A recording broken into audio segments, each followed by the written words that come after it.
Seja bem-vindo de volta ao módulo 5, Comportamento, Personalidade e Formação de Hábitos. Hoje estaremos vendo a unidade 3, que tem como tema Depressão. Ponto número 1. Base neurobiológica da depressão. A depressão é um transtorno mental caracterizado por tristeza persistente, perda de interesse e alterações cognitivas, emocionais e físicas. Diferente de um estado passageiro de desânimo, a depressão é uma condição clínica que interfere profundamente no funcionamento global do indivíduo. Ela afeta o pensamento, a percepção da realidade, o comportamento, o corpo e as relações sociais. Do ponto de vista da neurociência, a depressão envolve alterações complexas em diversos sistemas cerebrais e neuroquímicos. Ou seja, não estamos falando apenas de um problema emocional. Estamos falando de mudanças reais no funcionamento do cérebro.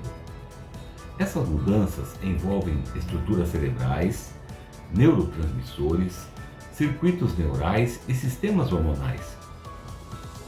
Uma das regiões mais importantes envolvidas nesse processo é o córtex pré-frontal, especialmente a região chamada córtex pré-frontal dorsolateral. Essa área do cérebro está relacionada a funções cognitivas superiores, entre elas planejamento, tomada de decisão, controle de impulsos e regulação emocional. Em pessoas com depressão, estudos de neuroimagem mostram que essa região apresenta redução de atividade. Isso significa que o cérebro tem mais dificuldade em regular emoções negativas. Como consequência, surgem sintomas como dificuldade de concentração, indecisão constante e pensamentos negativos repetitivos. Outra estrutura extremamente importante é o hipocampo. O hipocampo está diretamente relacionado à memória e ao processamento emocional. Ele também participa da capacidade do cérebro de aprender novas informações e formar novas memórias. Em pessoas que sofrem de depressão, pesquisas mostram que podem ocorrer redução do volume do hipocampo. Isso acontece principalmente quando existe exposição prolongada ao estresse. O estresse crônico aumenta a liberação do hormônio cortisol. O excesso do cortisol no organismo pode prejudicar um processo fundamental chamado neurogênese. Neurogênese significa a formação de novos neurônios do cérebro. Quando esse processo é prejudicado, o cérebro perde parte de sua capacidade de adaptação. Isso impacta diretamente memória, aprendizagem e regulação emocional. Outra estrutura cerebral envolvida na depressão é a amígdala. A amígdala é uma região fundamental do sistema límbico. Ela é responsável por processar emoções intensas, especialmente emoções relacionadas ao medo e à ameaça. Na depressão, a amígdala pode apresentar hiperatividade. Isso significa que o cérebro passa a perceber mais ameaças e interpretar experiências de formas mais negativas. Em outras palavras, o sistema emocional fica hipersensível. Esse fenômeno gera um desequilíbrio entre duas grandes áreas do cérebro: as áreas responsáveis pelas emoções e as áreas responsáveis pelo controle dessas emoções. Quando esse equilíbrio se perde, a pessoa passa a ter mais dificuldade em regular seus próprios estados emocionais.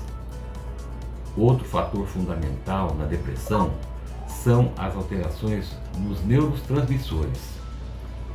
Neurotransmissores são substâncias químicas responsáveis pela comunicação entre os neurônios.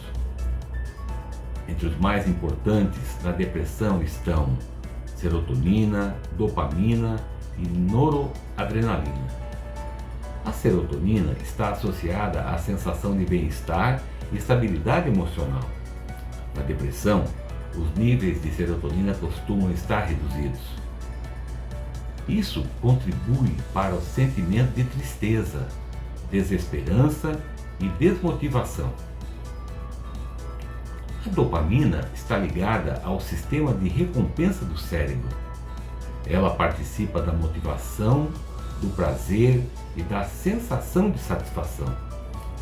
Quando a dopamina diminui, surge um sintoma muito comum na depressão chamado anedonia.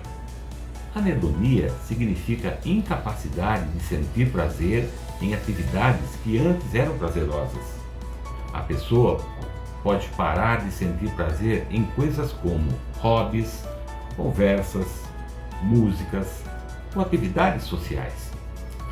A noradrenalina também pode estar reduzida. Ela está relacionada à energia, alerta e disposição mental. Quando há queda desse neurotransmissor, surgem sintomas como cansaço intenso, baixa energia e dificuldade de iniciar atividades. Além dessas alterações químicas, a depressão também pode estar associada a processos inflamatórios no organismo.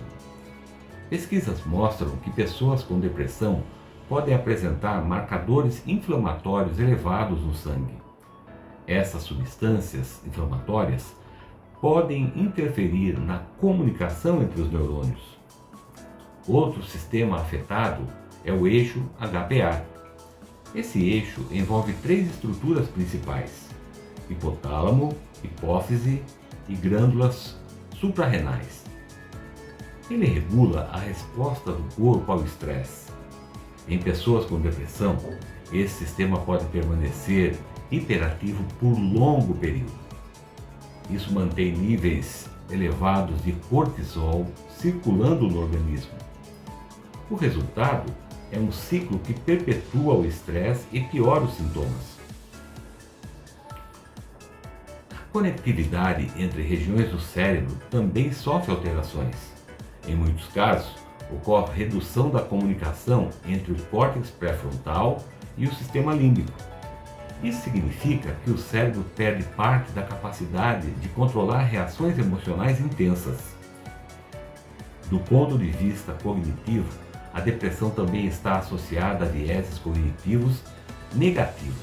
Isso quer dizer que o cérebro passa a interpretar experiências de forma mais pessimista. Pequenos problemas podem parecer grandes ameaças. Situações neutras podem ser interpretadas como negativas. Outro fenômeno comum é a ruminação mental. Ruminação significa repetir pensamentos negativos de forma contínua. Esses pensamentos acabam reforçando os circuitos neurais associados ao sofrimento. No entanto, existe uma característica extremamente importante do cérebro humano. Essa característica chama-se neuroplasticidade. A neuroplasticidade é a capacidade que o cérebro tem de se reorganizar e formar novas conexões neurais. Isso significa que os circuitos associados à depressão podem ser modificados. Intervenções terapêuticas podem fortalecer circuitos cerebrais mais saudáveis. A psicoterapia ajuda a reorganizar padrões de pensamento. A atividade física estimula a liberação de neurotransmissores positivos. O sono adequado regula sistemas hormonais e emocionais. A medicação, quando indicada, pode auxiliar no equilíbrio neuroquímico. O suporte social também desempenha um papel extremamente importante na recuperação. Relações saudáveis ajudam a reduzir o estresse e a restaurar circuitos emocionais. Portanto, a depressão não é apenas um estado emocional. Ela é uma condição neurobiológica complexa que envolve múltiplos sistemas do cérebro e do corpo. Compreender essas bases permite intervenções mais eficazes e mais humanas. E, acima de tudo, reforça uma mensagem fundamental: a depressão é tratável e a recuperação é possível. Vamos agora para o tópico 2: Sintomas e funcionamento. A depressão se manifesta por meio de um conjunto amplo de sintomas emocionais, cognitivos, físicos e comportamentais. Esses sintomas podem variar em intensidade e combinação de pessoa para pessoa. No entanto, existem alguns sinais que aparecem com maior frequência. Um dos sintomas mais conhecidos é a tristeza persistente. Essa tristeza não depende necessariamente de um evento específico. Ela pode surgir mesmo quando aparentemente tudo está bem. Esse estado emocional tende a ser profundo e contínuo. Ele influencia a forma como a pessoa percebe a si mesma, as outras pessoas e o mundo ao redor. Outro sintoma central é a adonia. Como vimos anteriormente, adonia significa perda de interesse ou prazer em atividades que antes eram satisfatórias. Atividades simples podem deixar de gerar qualquer sensação positiva. Esse fenômeno está relacionado à diminuição da atividade dopaminérgica no cérebro. Ou seja, o sistema de recompensa cerebral passa a funcionar de forma reduzida. A fadiga também é um sintoma muito comum. Essa fadiga não é apenas cansaço físico, é uma sensação profunda de esgotamento mental e emocional. Mesmo tarefas simples podem parecer extremamente difíceis. A baixa autoestima também aparece com frequência. Pensamentos como não sou bom o suficiente, não consigo fazer nada direito, sou um peso para os outros, podem surgir repetidamente. Esses pensamentos são reforçados por padrões cognitivos negativos. Esses padrões estão associados a circuitos neurais que foram fortalecidos ao longo do tempo. A dificuldade de concentração também é um sintoma importante. A pessoa pode ter dificuldade para ler, estudar, tomar decisões ou organizar tarefas. Isso ocorre porque a atividade do córtex pré-frontal está reduzida. Essa área do cérebro é fundamental para funções cognitivas complexas. Alterações no sono também são muito comuns. Algumas pessoas desenvolvem insônia, outras passam a dormir excessivamente. Ambas as situações indicam desregulação dos sistemas cerebrais. Alterações no apetite também podem ocorrer. Algumas pessoas perdem completamente o apetite, outras passam a comer em excesso. Essas mudanças podem levar à perda ou ganho significativo de peso.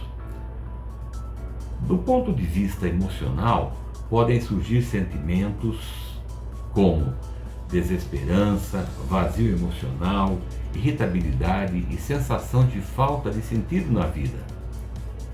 Do ponto de vista comportamental, muitas pessoas passam a se isolar socialmente. Elas evitam encontros, conversas e atividades sociais. Esse isolamento reduz ainda mais os estímulos positivos. Outro sintoma possível é a lentificação psicomotora. Os movimentos ficam mais lentos. A fala pode ficar mais pausada. Até mesmo o pensamento pode parecer mais lento. Em alguns casos, ocorre o oposto, a agitação psicomotora. A pessoa passa a ficar mais inquieta, ansiosa e incapaz de relaxar. Do ponto de vista cognitivo, pensamentos negativos recorrentes são extremamente comuns. Esses pensamentos podem envolver culpa excessiva e autocrítica. Em casos mais graves, podem surgir pensamentos de morte ou ideação suicida. Quando esses pensamentos aparecem, é fundamental buscar ajuda profissional imediata. A depressão é uma condição que exige cuidado e acompanhamento especializado. Do ponto de vista funcional, a depressão pode comprometer o desempenho no trabalho, o desempenho nos estudos e a organização da vida cotidiana. Tarefas simples podem se tornar extremamente difíceis. A motivação para iniciar a atividade diminui. A tomada de decisões se torna mais lenta. A memória também pode ser afetada, especialmente a memória de trabalho, que é responsável por manter informações temporárias na mente. O funcionamento social também sofre impacto. A pessoa pode apresentar dificuldade de comunicação e interação. Isso afeta relações familiares, profissionais e afetivas.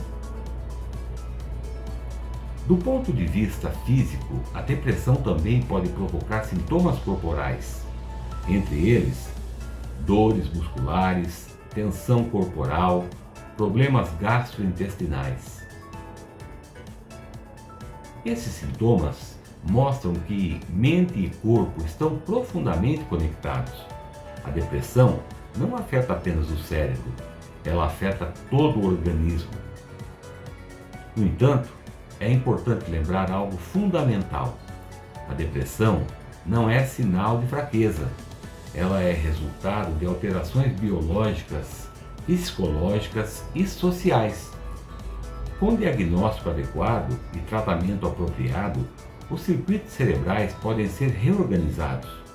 A neurociência mostra que o cérebro possui grande capacidade de adaptação.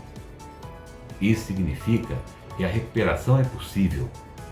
Com tratamento, suporte e tempo, o cérebro pode reconstruir caminhos mais saudáveis.